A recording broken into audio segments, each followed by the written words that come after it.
Good afternoon, everyone. Thank you so much for joining us today. My name is Rena Lachlan, and I am the Program Director for the Epilepsy Foundation, Eastern Pennsylvania. I'm so excited to be your host for the first session of this webinar series on safety devices for epilepsy.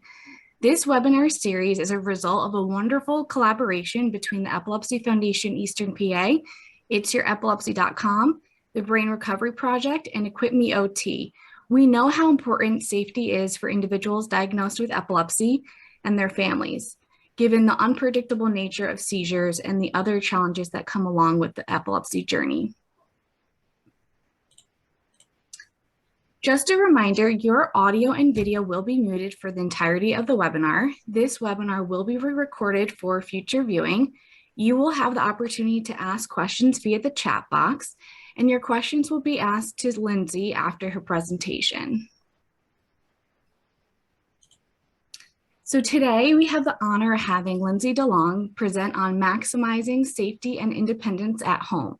Lindsay is a licensed occupational therapist with over 10 years of experience working in the home environment to improve quality of life through home modifications and education. Lindsay, the floor is yours. Thank you very much. I'm super happy to be here. I am going to give you guys as much practical information as I can fit into this, and I look forward to your questions at the end. So if anything needs clarification or you need additional information, do not be shy. I'm happy to answer those. So let's go ahead and get started. So see if I can get to the next slide. Oh, there it goes. So what to expect from this presentation. So basically my goal is to introduce you on how to get started with the home modification adaptation process, discuss generalized whole home accessibility concepts, as well as some specifics to the kitchen, bedroom, and bathroom, which are the three main areas that I tend to work most often in when I go into people's homes, and then some general safety considerations, and then time for questions, which will come at the end. Okay, next slide.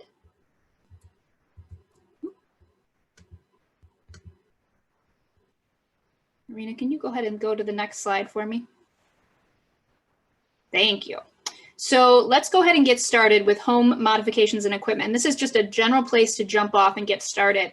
First thing that I would suggest for most individuals that would be helpful is to seeking out a specialist. Trying to do a lot of these things completely on your own can be very overwhelming, and to get a really specialized and unique to your individual experiences, it's great to get an OT into the house to do an evaluation. That's the first place I'd always start. I might be a little biased given that's what I do for a living, but it's really helpful to have us come in and do a general home evaluation, get to know you, get to know your situation, who lives in the home, who utilizes the spaces. And then if you do decide to go in for a deeper modification, which may require a builder to come in or a renovator to come in, look for a CAP certified specialist. This is somebody who has gone through classes to help them be more aware and to be fully trained on accessibility in the home. So this will be very helpful in keeping the conversation really geared and appropriate to your needs. So prioritizing those specific needs is my next point, and I'm going to hammer this thing home, but it's really important to recognize that no individual experience is going to be identical to another person's. So being able to identify the specific areas of need, what is important to you, what is important to you, the family, what's specifically important to the home environment, whether it's an apartment or if it's an owned home or you're looking to move. There's just a lot of specifics that need to be evaluated. And then thinking long term. I like to assess things as they are with the consideration for the future. How is this decision going to impact people as they move forward? And how is it going to be keep their lives positive and feeling safe and secure for the long term? As some people know, it can be very unpredictable, but generally speaking, we can make decisions that make that long-term success a possibility. All right, Rena, go ahead and hit the next slide. So the majority of injuries for people with epilepsy actually occur in the home. Research has supported this, and it gives us a lot of reason for focusing on the home as a place to start for preventative care. We want to prevent injury. We want to prevent undue stress on both an individual living with epilepsy as well as any of their caregivers or family members to make their experience as positive and comfortable as possible, because home is where the heart is, and that's where we want to keep people staying safe. Okay, let's talk about whole home accessibility. So these are some considerations for that would kind of be for the whole house. If you're somebody looking to purchase a home or you're looking to modify an existing home, these are things that I like to bring up right off the bat. So egress, these would be the entrances and exits of a home, considering whether you have any barrier-free entrances available. This picture I have here shows a home that has a zero or a very small barrier to enter the front door, could easily be ramped. You also have attached garages, which means you could easily put potentially a ramp inside of a covered area if you live in an area that has winter, snow, or ice. So having that option as a possibility, it doesn't always have to be there right away, but kind of thinking about those entrances and exits right away early on can be very helpful, even if you don't need those ramps right up front. So knowing the stairs, whether that's on the exterior of the home or in the interior of the home, stairs are a huge portion of our safety management. Obviously, I'm a big proponent of using doors and barriers at the tops of stairs to prevent unnecessary falls.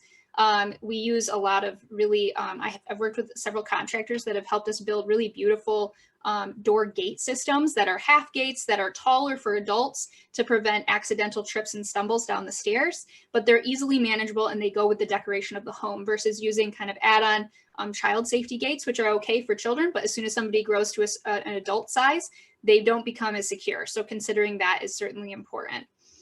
Main floor layout. I always recommend considering a home that has a main floor full bathroom option, so a toilet, shower, and sink on the main floor, as well as a bedroom option. This doesn't have to be a conforming bedroom, but a space that could be set aside in case you needed a main floor sleeping arrangement, whether that's a den or a dining room or just a space that you could kind of carve out to place somebody on a main floor if that was necessary in the future. Open floor spaces. Obviously, these are going to be really helpful just for equipment management. If you are somebody who needs some sort of a device like a wheelchair or a walker or even a cane, having that open concept is going to make your movement much easier. It also reduces the risk of injury from falls because there's fewer walls, fewer corners. So you can kind of open that space up and have lower incidence of injury in a case of a fall. So let's talk about flooring options. This is something I always like to mention because it's a little different when you're dealing with preventative care, especially with unpredictable seizures. Having carpet is actually a good thing. And normally as an OT in accessibility, I would recommend having hard flooring throughout because it's going to be the safest and easiest to manage with wheelchairs, walkers, and that is still the case if you're somebody who relies on a piece of mobility device. But having a very tightly weaved carpet with a good pad underneath it can also be really, really helpful. Avoiding things like tile and concrete floors is always a good idea when you're considering your flooring choices. So here's a couple images to kind of pound home the idea that I was just stating. Upper left, we have a house that has a natural gradient ramp on the exterior, as well as a zero barrier entry on the door. This would be good in a warm weather climate or a place where maybe you have a secondary ramp in the garage if you have snow and ice considerations. On the upper right, you can see one of those fancy gates I was talking about, a beautiful addition to a home rather than something that kind of detracts. And this is going to add a lot of extra safety to those stairs. Lower left is a fully accessible bathroom. This is not always an option for everybody, but I do like to show an image of kind of what conceptually we're talking about when we say fully accessible. We have a barrier-free shower. There's one feature of this shower I actually don't like, and I'll talk about that when I get to bathrooms. But generally speaking, this space would be able to accommodate just about any restriction that might be in place, whether that's a wheelchair, a walker, multiple caregivers having to be present, you have the space for that. So that's kind of a target to shoot for. And then on the lower right, I have a product here that I really, really like. It can be used all over the home, and I'll reference it in the future too, which are these bumpers. These are foam bumpers that can be cut to any shape. They come with corner pieces so that you can place them on table edges, stairs, countertops to provide a padded surface to prevent injury from falls. They also come in a variety of colors, whether you want them to match your surface or to create a contrast. And contrast can be nice to provide a little bit of visual cue. If you have some people with some visual perceptual deficits on stairs, for example, to create that clear edge so that they're not accidentally understepping or overstepping the edge of the stairs. Okay, so let's jump into the heart of the home, the kitchen. This is an area that sometimes gets missed when people talk about adding accessibility features, but I like to make sure it's a top priority because for most, it's a place where you want to be able to engage, whether that's to assist somebody in the kitchen, or you're going to be living independently and you want to be able to safely assume some basic kitchen tasks. So the first two things I'm going to talk about are items that I keep in my OT tool bag. These are items that I hand out on the regular to just about everybody because they just have a lot of practicality. The first one is Dicem. Dicem is the blue sheet product on the upper right, and that is a product that comes in a roll. It is a double-sided sticky silicone. It's very low cost, around $20 for a full roll of it. And you can cut it to any shape or size, and it acts as a stabilizing aid. You can place it underneath a plate or underneath a cutting board, or basically you name it, to stabilize it to keep it from sliding around on your surfaces. It can also be used in your hand to add extra grip if you need to open difficult containers or what that may be. And that's really nice if you have reduced grip strength, if you have trouble with some control, and it just kind of reduces frustration. And I find it to be a really, really nice piece of adaptive equipment to keep around the house. The upper left is the cylindrical foam. Cylindrical foam comes in a large pack, also under $20 for about, I think you get 6 for under $20. And you can see in the picture, they've got it being used with a spoon, a razor, and a looks like a marker. And so it has different size holes so that you can put any kind of utensil into it to build up the grip. This makes it easier to hold on to items. It can also provide some proprioceptive input. So because it's soft and squishy, it's something you can kind of squeeze into, which is really helpful for individuals who may have tremoring. So if you have a shaky hand, having something to squeeze can help reduce the shaking. So that's something to try for a lot of folks who maybe struggle with that, especially in the kitchen or for self-feeding. There's also in this the next row down, you'll see an oven with a red rack bumper on it. And that is a silicone rack bumper. Preventing burns is a huge priority in the kitchen for most populations. And this product is wonderful because it's very low cost. Again, it's flexible. It can be used in a standard oven or even a toaster oven to provide a burn resistant surface on the edge of the racks. So again, this is really helpful if control is a struggle. Sometimes if impulse control is a struggle, somebody reaches too quickly and tends to bump their forearms on that piece of hot metal. Placing this little bit of silicone on it will protect them. So that's a wonderful little feature of that. Next to that one, I have a picture of my favorite cooking tool, and this is the Vidalia Chop Wizard. This is something that's, I believe, it was a As Seen on TV product from many years ago. I've had one for 20 years, and I swear by them as a way to save energy in the kitchen, as well as reduce how much time you're spent with a knife cutting. So you would simply cut something into a small size so that it would fit into the Vidalia chopper, and then you can cut it into smaller diced pieces, depending on what you need for what you're cooking. It's wonderful for meal prep. It's a great thing to use if somebody maybe is very limited in the kitchen, but you'd like to give them a task that they can help with. They can simply smash down that top and they can help dice all of the vegetables for your soup or whatever. So that's a wonderful product. Again, running in the $20 to $25 range. And I've had one for 20 years, so I can vouch for its value. All right, so the next one is going to be counter bumpers, which I showed in the image on the previous slide.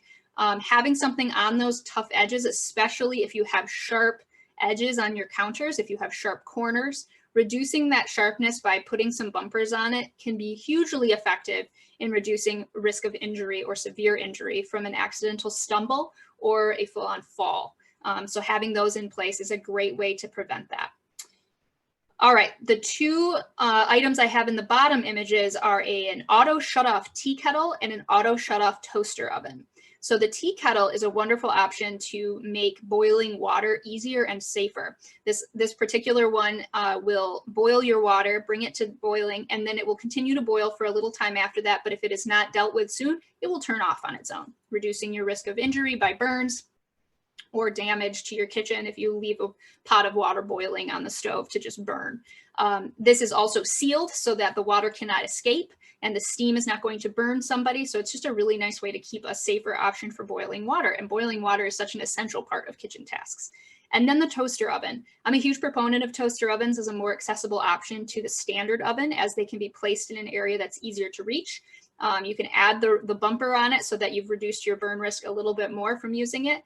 And this one is an auto shut off. So if it hits the time limit that you've set on it, it will automatically shut off. So if you become incapacitated or have trouble getting to it quickly, it won't continue to cook and burn the food. So this is a really nice feature to just have in the home to keep it from, and to make it more accessible. So you could reach it from a wheelchair level or using a walker and just be able to engage a little bit easier. So there's the kitchen for you. And then let's move forward. Oops. Yep, there we go. To the bedroom. So this is an interesting one, and I have a little bit of information I want to share right up front. I'm going to be sharing some anti-suffocation pillows and mattress concepts. Both of the brands that I'm going to be talking about are located in the UK. They are specific for the epilepsy community. They've been researched and they're pretty cool. But because of challenges with shipping and getting things brought over, they can be quite pricey and difficult to get your hands on. So just with that being in mind, I want to share them so you know about them. And hopefully in the future, they will become more available over here in the US. So the breathable pillow, I have a picture of it up here. This one is by Breathe Easy. This is a UK brand. They primarily, right at the moment, only serve the UK community, but they have in recent history had these available even on Amazon. So hopefully they'll be expanding their sales back to the US again, because the Breathe Easy products do include a line of mattress pads and sheets as well. There's another brand called the Sleep Safe, which has a similar conceptual brand, which is going to provide pillows that, if rolled into them face first, would prevent that suffocation risk. Another option that reduces suffocation risk from a pillow standpoint is making sure that the selected pillows are very firm. Avoid very soft pillows, as those are going to be much more suffocation risk high, as well as your mattresses. Avoiding soft pillow tops. Firm surfaces are difficult to bury the face in, and will likely not result in that suffocation. The other option is they have foam pillows that have holes drilled in them, and usually this is for to keep them from becoming too hot, but the fringe benefit of that being that they are more breathable. So those are some alternatives to these Breathe Easy and Sleep Safe products. The Sleep Safe products are being shipped to the US. It's just pricey because of the shipping challenges at the moment. So another thing that I want to talk about is fall prevention and kind of injury prevention. One thing with beds is, and typically with seizure precautions, we don't use traditional bed rails. And the reason for that being is it can be a suffocation risk if they have a material on them. But even more so, they can be an impingement, or you can get caught up in them if you roll into them and an arm slides between the mattress and the rail. So we don't often put them in place, and they can also make it difficult to actually get in and out of bed quickly if there was an emergency. It can make it more difficult for a loved one to assist. So instead of a bed rail, we tend to recommend drop cushions and lower beds. So the drop cushion here that I have pictured is under $100. It's available as a gymnastics cushion, but it folds into a trifold, so it's easy to kind of slide under the bed when you're not using it. But having that next to the bed as a drop point, if somebody were to accidentally roll out, is a good option as an alternative to the traditional bed rail. I also recommend a high resolution monitor camera. These are so much more affordable than they ever used to be. I know when my children were young, we invested in this big monster unit, and now you can buy them for a quarter of the price with excellent visibility, sound quality, communication ability between two rooms. So having a really high quality, high resolution monitor available is a great idea. And then bed alarms. Bed alarms have also come a long way, and these can be a great option if you're concerned about somebody or detecting a seizure that might be happening using this option. I know you guys will have an additional webinar opportunity coming up soon, and that will offer you the ability to see more seizure detecting things that could be useful in the bedroom if you're trying to keep monitor of somebody who is sleeping. But this particular bed alarm is nice because it's fully wireless. The wireless bed alarm can be placed anywhere under the person in bed, typically around the torso area, and it would detect if the movement was significant enough to take the full body weight off of that. And then the actual alarm system could be in a different room to alert you to the situation unfolding. So this is just a few things that I would recommend to consider in the bedroom, but certainly there are more options out there. All right. Bathroom. As an OT, this is my bread and butter. I love to talk bathrooms because this is probably one of the most important areas to focus some attention on. We find that an inaccessible bathroom is the #1 thing that gets people placed into a residential or nursing home type setting. And so having bathrooms that are geared to provide success is so important in every home.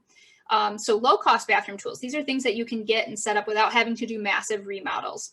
The first one being shock-absorbing floor mats. Now, my one thing with floor mats is I like these because if you were to fall on the hard tile, they would absorb a lot of the pressure of the fall and prevent potentially pretty severe injury, but they can also be a trip hazard. So it's all about balancing that with making sure that whatever shock-absorbing floor mats you have in place, they are going to provide a good amount of protection between or non-skid between the floor and the actual mat itself. Don't want them buckling up underneath you. You do want them to be absorbent to take up any water or soap that might get onto the floor to kind of reduce that slip risk. But a good shock absorbing floor mat is a good place to start. And these things come in a variety of sizes, so you can really fit them or use multiple to kind of cover some floor space around the shower or even around the toilet. But again, if you're using a walker or a wheelchair, can't use these. So just these are for some and not for all. Let's talk shower seating. This is a gigantic, could be its own lecture, but shower seating comes in a lot of varieties. I have some images on the right here, and I want to just identify the different types of shower seating so that you can kind of figure out what might work for you. At the top, I have a standard shower chair.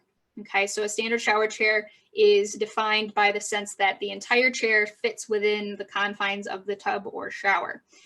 This one's a 4-foot, they are 4-legged with arms and a back. They come with no arms, they come with no back. They come in a round stool with a slightly smaller base for those smaller showers. They come with a pivoting base. I don't like that one very much. It's a little unstable.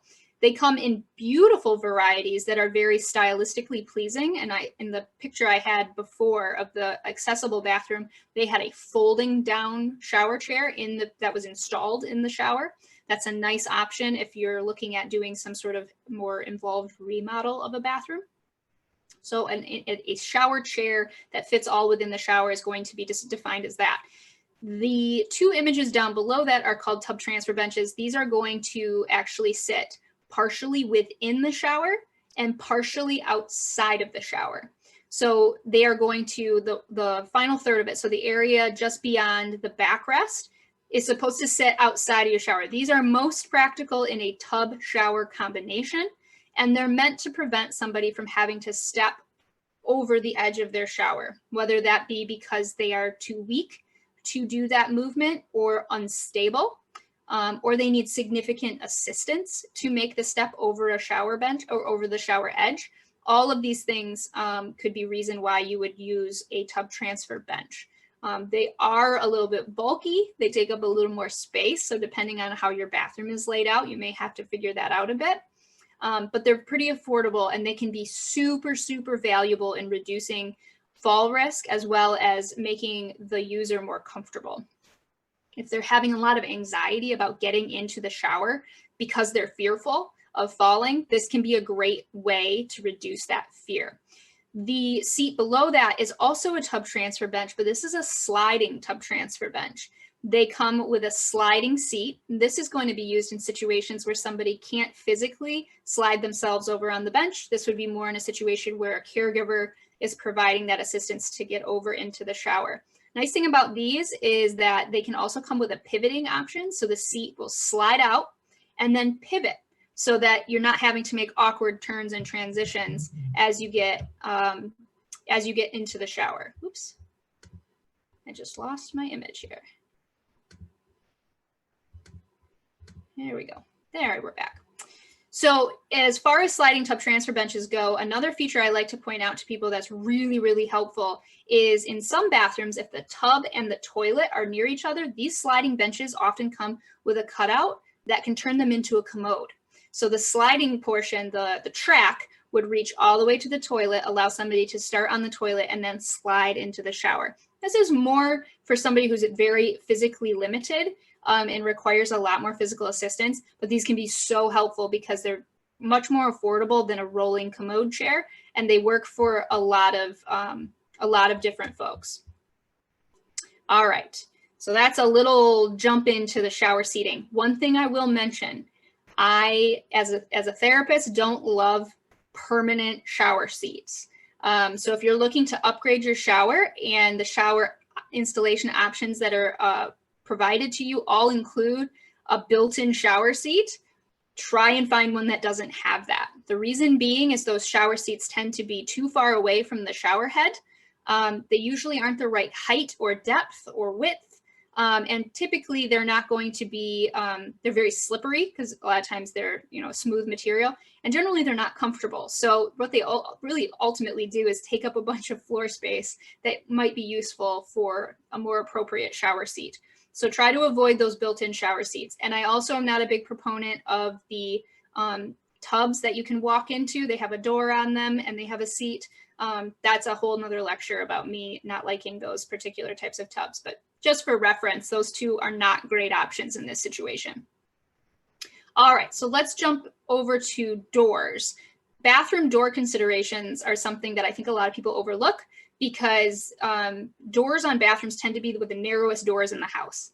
They're very, very narrow, which makes them very difficult to access using any kind of mobility aid, whether that's a wheelchair or a walker. So something called a swing away door hinge, which is a door hinge that will actually allow the door to swing all the way open instead of stopping, short and creating an additional edge of barrier that you have to contend with. So these swing away door hinges are really low cost and they install very easily, and they can buy you an extra inch of width on the door, which might be just enough to make the door then accessible for a mobility device. I'm a big fan of swing away door hinges. In addition to that, considering the direction of the swing on the door is really important.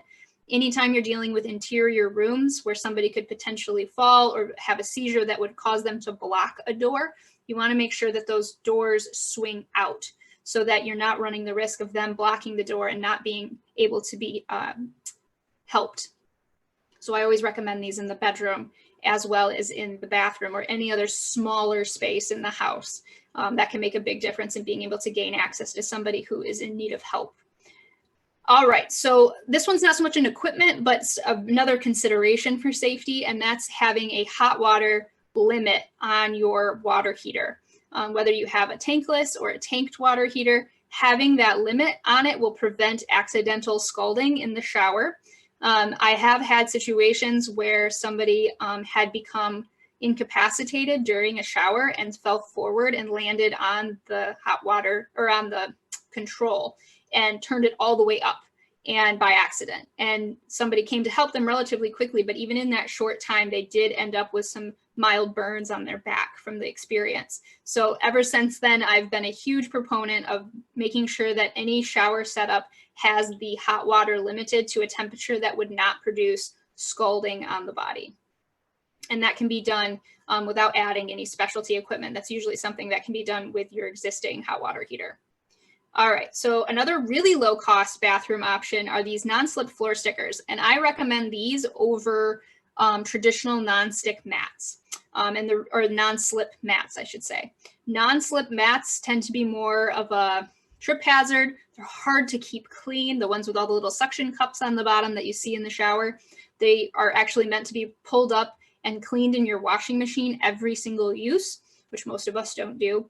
They also are going to get in the way of the feet of any of the shower chairs I've talked about. They're going to interfere with the ability for those to sit level. So these non-slip floor stickers, much more flexible, can be used on just about any floor surface. They can be cut so that they go around grout instead of over grout, so they don't peel up as easily. They're just generally visually tend to be a little bit more appealing as you can get them in clear so that you don't see them. So the non-slip floor stickers are a really, really good option. Okay, so this next one is what I didn't like about the picture before of the accessible bathroom. It had a glass partition. When you are dealing with risk of fall, risk of losing consciousness, risk of seizures, having glass doors is probably not our best option. So I like to tell people to consider replacing any sort of glass doors with a traditional shower curtain. Shower curtains are going to save you a lot of floor space. You're not going to have any rigid edges to your bathroom space. It's going to make it a much more open floor plan. And there's a lot more flexibility. So a little inside tip I want to leave you with, if you ever need to use a tub transfer bench that sits partially outside of your tub shower, most people get concerned about, oh, my floor is now going to be covered with water.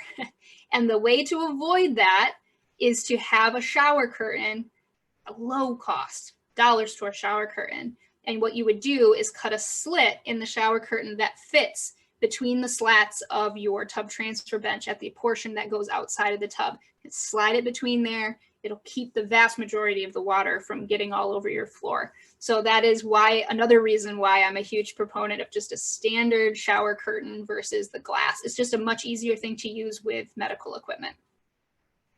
Grab bars versus security pole. So the upper picture is actually my own shower. I installed this Ponte Giulio vinyl coated grab bar. These are beautiful, really nice, practical, functional grab bars that can be placed for anyone to use. We don't have any significant physical limitations in our household, but every single one of us uses the grab bar. Stabilizes us as we step in and out of the shower. You can see here that it has an added feature of the handheld shower head holder, which is another feature of a shower I would highly recommend, is a handheld shower head holder and a handheld shower head that can be brought down to whatever height is necessary if the person using the shower is seated. But you can see having a grab bar in place ahead of time, we don't necessarily need it, but we do use it. So if you're comfortable with adding grab bars, or you live in a situation where adding grab bars is an option, I strongly recommend it. The two locations that we typically start with is one that's going to go up and down near the entrance of the shower someplace. The one in the picture is up and down near just below my shower head and controls. And then a secondary one that would go vertically, or horizontally, I mean, across the wall of the shower. Those two locations tend to be a really good place to start. Another place where you can put grab bars in your bathroom is near the toilet. There are a ton of options if your bathroom does not have a wall near your toilet that you could use, including fold down grab bars that mount up against the wall and then can fold down into position to provide a place to support, or even support structures that can go actually mount to your toilet to give you some sort of support. So there's a lot of options for toilet-based grab systems. I didn't include a lot of that here, as most of the questions I received preemptively when I was creating this presentation were about the shower. So if there's additional questions about toilet options, I can provide that as well. One secret of the OT world is this product that this gentleman in the picture here is using. This is called a standard security pole. A standard security pole acts as a grab bar that is completely mobile and flexible in its positioning.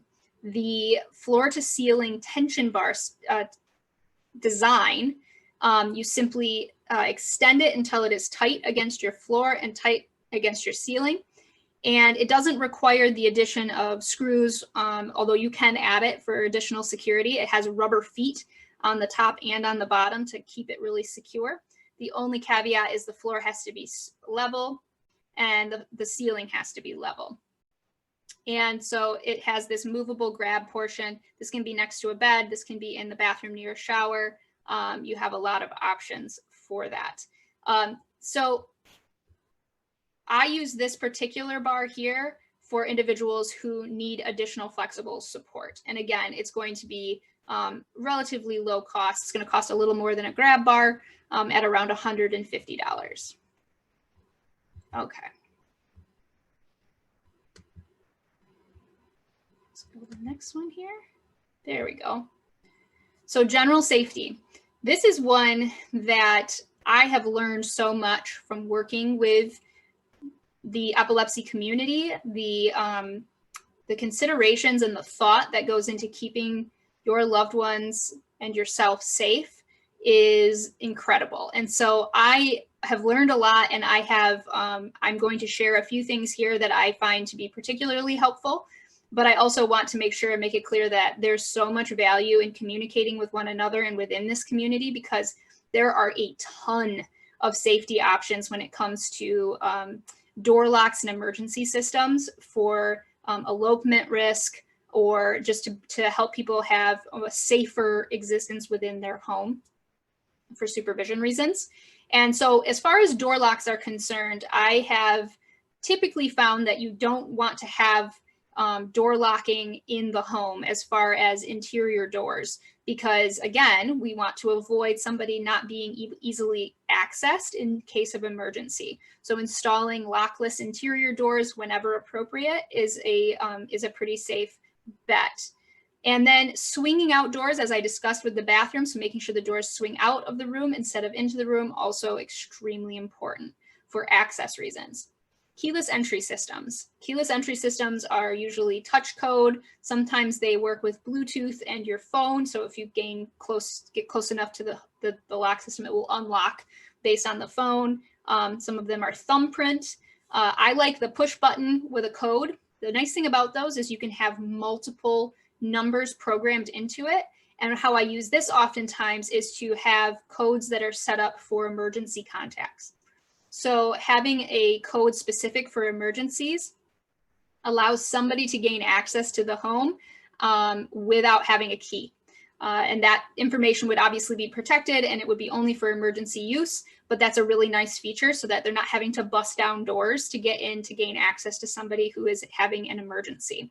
So having those keyless entry systems are really nice. We have also used keyless entry systems in the interior of a home to prevent somebody from easily exiting the home. These systems can provide a locking mechanism that is only where one person or a parent or a caregiver has the exit code, but the person themselves maybe does not. This is very important, though, that it would be only used and locked if the person was being supervised. You certainly cannot lock somebody into a home, as that's a major fire risk. So I would not ever recommend that. So secondary locks, these are locks that are typically at the top of the door or added to the door in a hard to reach location this is often for children. And I really like this particular one at the top is the easiest one I've ever installed. And this one's just a peg with a little sliding glide lock system. The nice thing about this one, it only took me about 5 minutes to install, and it is simply using a drill bit, and you place the peg, and then the little sliding mechanism at the top can be managed from the inside or the outside. So it's never going to cause somebody to be locked out if they can just slide that open. So that's really, really valuable. And again, that one's called the glide lock. And then of course there's door alarms. Door alarms come for every kind of door as well as windows to alert you to somebody opening a door without your knowledge. So having those around the home, having windows that are going to be lockable in the second story, that's another one that I've had some issues with individuals who are high elopement risk and took risky behaviors. And then there's emergency alert systems. Private companies certainly are going to have a lot of different options as far as push button alerts if you need help, or alerts that will notify somebody else if there's been a fall or concerning movement. And one of the nice things is those are things that are becoming more common with our smart tech devices. The newest version of the Apple Watch has a fall detection gyroscope within it. You can call emergency if it detects what it suspects was a fall. And this is something, it will also track, heart rhythms and things like that. And that data can be so helpful in helping to keep people safe and get help to them much quicker. So investing in some smart tech devices. Another smart tech device that many of us have in our homes already is an Amazon Alexa or Echo Dot or the Google version. These typically will have the option of providing an emergency contact. And I didn't know this, but I did do some learning about this a while back, that you can't get them to call 911, but you can get them to dial to an emergency contact that is in your contact list on your phone. So if you sync it with that contact list on your phone, you can then have it call for emergency help. So I have it set up in my home that if I needed to be able to create a voice activated emergency contact, I just say, Alexa, call my emergency contact, and that immediately patches me through to my husband's phone. And that's a really nice option because then the speaker becomes a phone and I can communicate with him from the floor if I needed to. So it's a nice way. And then obviously your cell phone is going to be so valuable. These are all things that can be already in your home that you can then start using for these actions, which I really like to have that as an opportunity. All right, I got through that fast. I got time for some questions, you guys. I know I kind of breezed through some concepts, and I'm happy to clarify on any of those if we need to go back. I also want to mention, before we get into questions, if you have any interest in any of the products I'm talking about, on the key takeaways page, the second page of that flyer is going to have a list of all the links and all of the names of the products that I specifically discussed in this presentation. But if you have additional questions or concerns about some of these products, I will also mention that my program, EquipMeOT, I create videos that often, and this is on YouTube, so if you look up EquipMeOT on YouTube, you will find that I can provide usually detailed installation videos. So if you have questions on how to install some of this equipment or what this equipment might look like in a home, I have about 85 videos up there that is going to provide a lot more detail about this equipment and how it's used, how it's installed, how to deal with some of specific uses and functions for it. So go ahead and check it out there. I'll also make a plug for my Instagram, which is EquipMeOT as well. And on that Instagram channel, I also share kind of any kind of equipment that's coming up that's new that I'm finding interesting, as well as reviewing a lot of the content that I'm discussing here in this presentation. All right. Thank you so much, Lindsay. Yeah. That was fantastic. I know I learned a lot of new things today, so thank you. We do have some questions in chat, so let me go through them here. So when you were talking about some bathroom equipment, someone asked if you had recommendations for adaptable equipment for children. Sure. So with children, obviously the designs and setups are going to look a little bit different. When it comes to bathing and children, depending on the age of the child, I have worked with several bath lift systems, which would have the option of harness if needed, or simply just a supportive seat that work on more of a kind of a scissor lift system that will allow somebody to transfer a child onto the seat, and then the scissor lift will lower them down into the tub and provide them a secure place to take their bath.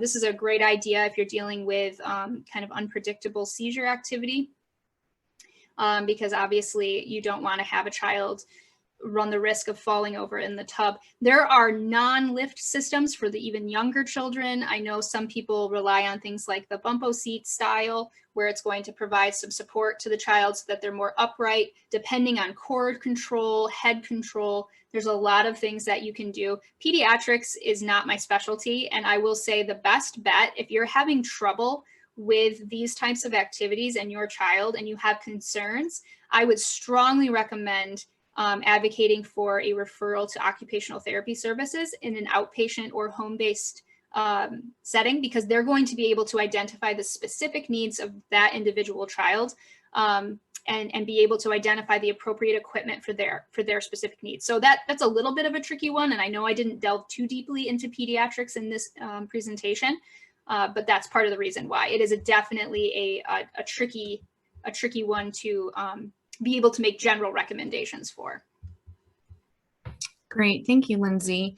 Another person made a comment that to make all of these changes and adjustments might be overwhelming and expensive. So if you can make them by steps, which changes would you think are a priority? That's an excellent question. And prioritizing your journey as far as improving the accessibility of your home is going to be a personal journey, but I would always recommend there are a few places to place a little higher priority on. The first being the bathroom. I know I spent a lot of time in the bathroom, but there's a reason why. It often is overlooked because it's not particularly glamorous to think about our bodily functions, but being able to have safe, consistent access to a bathroom, whether that's using the traditional bathroom setup with a toilet, shower, bath, whatever, or having a commode option that would allow for access to a safe toileting situation, or modifying your shower experience to be something that is wheelchair accessible. If you don't need all of that up front, making that bathroom safe and secure for you now with adding fall prevention things like a grab bar is a really, really solid place to start. Because like I said, even if you don't need it right away, having it when you do need it is going to be potentially life-saving or injury-saving to stabilize yourself. So I love to start in the bathroom. I also think that considering the areas of greatest risk, I am going to do a secondary follow-up on some community things, and that's going to include some car considerations and transferring and dealing with some of the safety concerns with being out into the world. So having an idea of what's important to you and how you want to identify those things, and then kind of target that as your starting point. I do still strongly recommend anyone who's really struggling at home, don't do it by yourself. Seek out that referral. See if your physician or whoever is your primary service provider can get you into either an outpatient setting to evaluate these concerns, and then hopefully a home health therapist could come out and do some work with you. To be very fair though, if you've never received home health services, I will say this: home health does require, if you're receiving those services through Medicaid or Medicare or most general insurance providers, does require that you are homebound. And those rules can be rather tight. So sometimes it's difficult to get that home health referral unless you're experiencing a significant downturn in function, which is a really big bummer, because it'd be awfully nice if we could come in when you're not having as much trouble and we could prevent the issues. But that's a challenge. So an outpatient setting, an OT could also provide you with some of this input. Have lots of pictures ready, have your priorities figured out ahead of time, and see if you can get that figured out for yourself, because it's a long process and you need people that can really support you through it, because prioritizing is definitely tricky. Great, thank you, Lindsay. And this kind of goes along to what you just said, but how much does it cost to have an OT go through the house to make recommendations for accommodations, to make it inside the house and outside the house? Sure. So depending on your insurance, you may have a home health covered benefit. And by home health covered benefit, I mean specifically for a home evaluation. Medicare and Medicaid both have riders on most of the coverage plans. I believe it's on plan. It's usually a secondary coverage benefit where you can have a home specialized therapist, usually an OT, come through and do usually about an hour worth of evaluating, or sometimes 2 hours, depending on the size of the home and the amount of issues that they're addressing.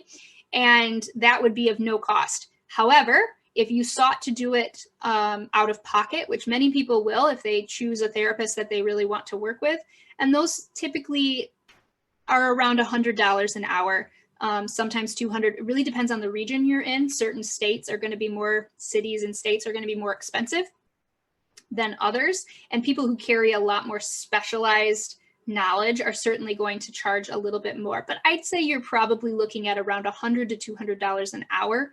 And typically a home evaluation done by an experienced OT is going to run 1 to 2 hours. And that is going to come with a fully detailed write-up of what they find and recommend for your situation. So you would be left with that as a reference material, and any follow-up would then again be paid out of pocket. So it's not an inexpensive investment, but if you consider the value you would get out of that, it's certainly worth looking into. Okay, thank you, Lindsay. Do you know if there are OTs that specialize in epilepsy who are familiar with these specific recommendations? That is a good question. And in doing my research, I kind of looked into that a little bit to see if anyone was really diving deeply into this. And the answer is, I did not find that. I do not know if they exist because I wasn't able to find like epilepsy specific, but there is a large contingent of OTs, including myself, who are certified brain injury specialists. And in our training for certified brain injury specialty, we are required to do extensive training as well as experiential work with seizure protocol populations. So that can be epilepsy, that can be acquired seizure conditions from brain injuries, traumatic and non-traumatic. And so in that, if you find somebody who's an occupational therapist, who's a certified brain injury specialist, you're going to be heading in the right direction to finding somebody who can give you a more clear answer for the questions you may have. But as far as being epilepsy specific, that seems to be a niche that was a little harder to find names to share. I wish I had some specific names I could share. but it's certainly an area of interest. And I've reached out to some of my OTs in the neuro community, and most of them have worked with individuals with epilepsy, but they don't consider it their specialty. They tend to treat all neurological conditions fairly freely. Okay, wonderful. Thank you, Lindsay. Another person wants to know, are there any things that you could recommend for schools? So schools is a really big one. And most schools have occupational therapists on staff. Unfortunately, most school OTs are not certified brain injury specialists. Now, that's not to say all of them are not, because I know some that are. And so they are typically the ones who are going to make accommodations or help to make accommodations for students. Now, that being said, certain things can certainly make the school experience feel safer and more productive for students with epilepsy. A lot of it is going to be advocacy, helping to educate the staff of a school about what it means and how to deal with seizure protocols. I have worked with 2 students in my career that had seizure precautions. One was epilepsy, one was an acquired seizure disorder from a brain injury. And the vast majority of my time in their school settings was spent educating staff and students on how to assist in the case of an emergency. And then it was a lot of advocating for empowerment so that the student themselves felt that they had the necessary safety features in place. Now, practical things that you can include are, I know with one of the students, we had a head down. So if they became fatigued, too fatigued, that's when they typically had seizures. And so we started to create a protocol for them if they started to feel fatigued, that they could notify the teacher and the teacher would provide them with a safe place to rest within the classroom so they could still receive instruction, but they could do so from a laying down position that was safe and supervised. And this was an interesting experiment. It did actually help reduce the amount of time lost in the classroom, and it did reduce the frequency of his seizures in the classroom as he was able to rest and kind of be more aware of his triggers.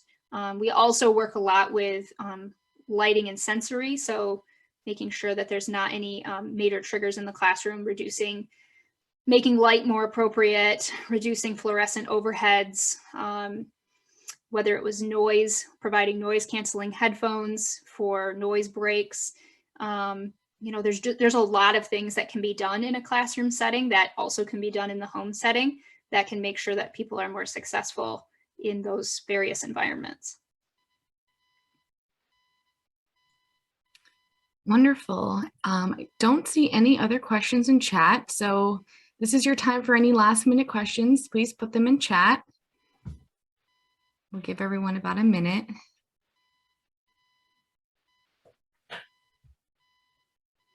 And I'll be happy to answer any questions that might come up after the fact. I have, like I said, if you, I believe my contact information for my 2 profiles on Instagram as well as on YouTube are places that people can ask me questions. On Instagram, I try to answer my DMs pretty much daily, so that's a good place to reach me. And I can also share an email address to which you could ask specific questions in the next few days if they come up. We actually have one last question here, Lindsay. Sure. Anything that you can suggest for college dorms? Ooh, this is a good one. So my roommate in college, her best friend had epilepsy, and she had to have a bunch of accommodations in her dorm setup. One of the interesting ones for the dorm was, this is something I didn't realize, but most dorms in older universities do not have good temperature control. And one of her seizure triggers was extremely overheated. And she was supposed to live in a dorm that did not have an air conditioner. So she was able to get an air conditioner for her dorm to make sure that she did not have any issues with overheating causing seizures. In this particular situation, it was a congregate bathroom. So it was a bathroom that was shared amongst many students, which is not particularly safe because it's not easy to make that accessible. So she did work with the university to advocate for a different dorm setting that had individual bathrooms that then could have certain accommodations made. She added countertop bumpers to the bathrooms as well as in the dorm room. All of the edges of the sharp edges of the furniture was bumped with foam. She used, she had a bunch of other things that were really interesting. I haven't thought about that in a while. She had a main, so she did not loft her bed, obviously. She had a low bed as well as a futon mattress that she'd pull out onto the floor next to the bed. And that was in case she rolled off, as it did occasionally happen in her night during her sleep. Her epilepsy was fairly well controlled, but obviously a big thing, like I said, with the schools is prevention, management of triggers. It's increasing the awareness of the people around you. So making sure that the staff of the dorm is fully aware of the situation. Whoever your hall manager as well as the building manager has all the information necessary for emergency contacts, how to support you in case of an emergency. And then another thing that was really interesting was how she was able to participate in school. Now, this was before we had access to these virtual learning environments that we do now, like we're using right now, which would have been incredibly valuable for her on those days when she was having a little bit more difficulty or fatigue or had a recent seizure and just couldn't quite get up for classes. But her professors were all made aware of some accommodations that needed to be made as far as making her coursework available on days when she needed it. So I have found that for the vast majority, if you ask and you advocate, there's going to be accommodations that can be made. But sometimes it takes a little bit of pushing and a little bit of creativity depending on the university that you select. I went to the University of Michigan, which is an older university. And so the dorms required quite a bit of updating and modifications to make them safe for individuals with disabilities. So it was definitely a little bit harder for her than it would be at maybe a newer, more modern university. So again, a little dependent on the situation, but there's certainly things you can do to make the experience safer and more positive. Wonderful. Well, thank you so much, Lindsay. Again, that was fantastic and we really appreciate it. Thank you. So on behalf of the EFEPA, it's your epilepsy.com, the Brain Recovery Project, and EquipMeOT, we thank you for joining us this afternoon. We hope you will attend our next sessions of our safety webinar series. On Wednesday, April 13th at 12 p.m., we will have our seizure detection and alarm session with nurse practitioner Sarah Teft. And on Monday, May 9th at 12 p.m., we will have our Living an Active Life session again with Lindsay. So have a wonderful afternoon, everyone. Thank you so much for attending. Thank you.